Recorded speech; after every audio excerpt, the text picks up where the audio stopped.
the Brooklyn Nets are a wild bunch, man. I think that they are equipped in a unique way. I've never seen a team that has the experience distributed like they have, and I'll get into what I mean by that. But the main question I have about the Brooklyn Nets is this sustainable? You know, can they win a championship with this Mike D'Antoni and Steve Nash-led team? Because this has always been the story with both of these guys.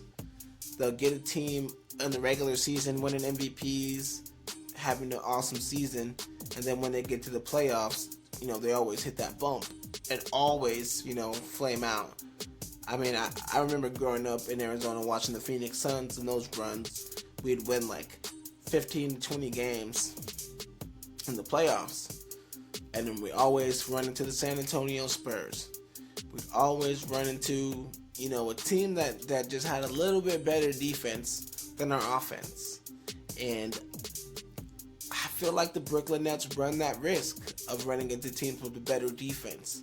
Maybe not this year, though, because a lot of teams, the only teams that are defensively equipped to stop them can't really beat them, like the Suns. Like, the Suns are a great defensive team, and they play the style of basketball that can beat the Brooklyn Nets, but they're just not mature enough yet. They're not there yet. I mean, we saw that when the Suns and the Nets played. They had a 24-point lead on them. James Harden orchestrated a beautiful comeback to win the game by, you know, I think 3 to 6 points.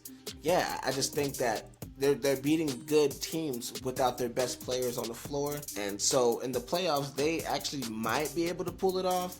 But it's like, you still got to hope that, you know, AD doesn't come back full force and the Lakers don't get Schroeder back, because the team, I think teams with just that level of defense, or if you take a team like the Clippers, who've been flying under the radar this season, and they're actually, you know, they play the brand of defense that they're supposed to play, that they were, you know, everybody said that they were going to play, then I feel like the Brooklyn Nets could have a lot of trouble. But like I said, they have players with winning experience.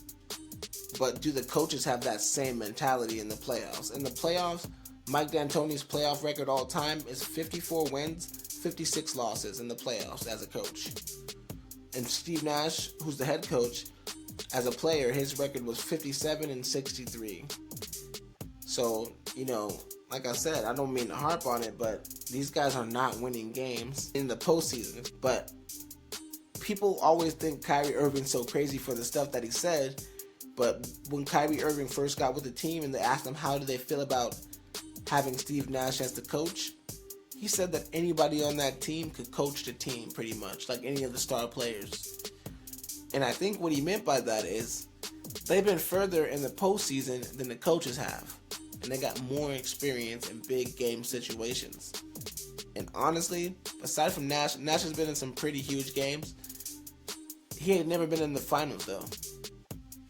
And James Harden has, even though he didn't win. KD has a couple times. And Kyrie also has been there a couple times. So while it sounds crazy, and while it may have sounded like Kyrie was bashing on, you know, the coaching staff, he actually had some valid points. And I think this is the first time in NBA history I'm seeing a team that has players with more postseason experience than the coach. And that mixture actually working.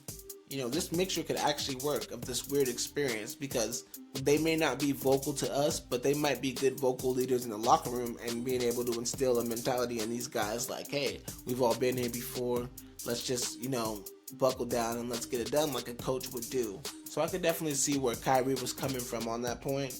And it makes him look like less of a lunatic, honestly, because it does sound crazy and it does sound outlandish until you think about it. But, I mean, that's most stuff.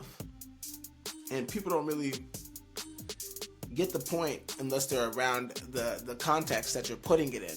And I don't think Kyrie always gives context. But if you really break down what's going on in the situation, that is the context.